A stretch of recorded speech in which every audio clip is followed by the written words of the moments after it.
Well, I will start with this. I think many people have a misconception about what companion planting is. So, what is companion planting to clear all this misinformation up here? Well, yes, because there's been about 25 years of confusion and misinterpretation on this. And I wrote this book originally because I was a little ticked off at some of the silliness.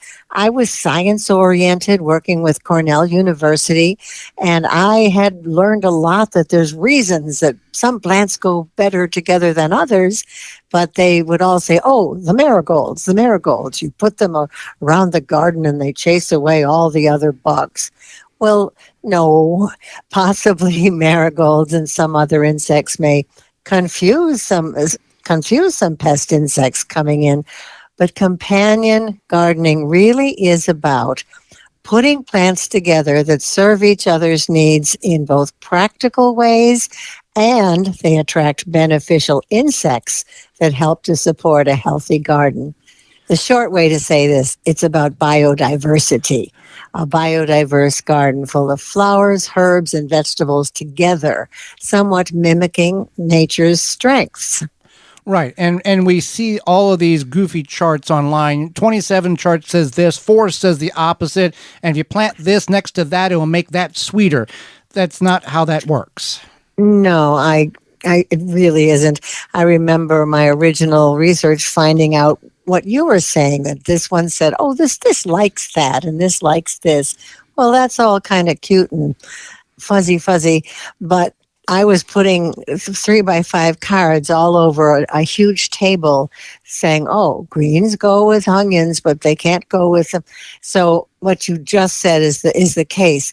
So what I did was break it down into first the practical, where, okay, some plants prefer shade, so you put lettuces and spinach in the shade of climbing beans, or in the earlier season, climbing peas. So there's a practical companion arrangement. And sometimes they're companions because they do repel critters. If you put alliums, lots of the onion plants around certain things, they do scare off animals, as well as some of the other flying insects that just don't discover their beans. So there's a number of reasons, but honestly, when I finally learned more and more and more, and I did this through Rodale Institute and I went to Cornell courses, but at that time they were very chemical oriented still. But organic was taking over. Into the 90s, finally, people were caring more and were sort of reverting back to the 70s original organic movement. But we were finally finding out that really the best companion plants are the ones that bring in beneficial insects.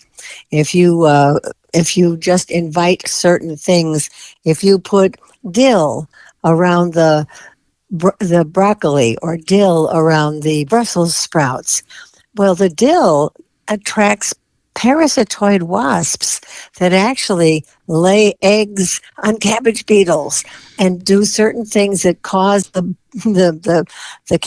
bad guys to die, or the next generation of them to die.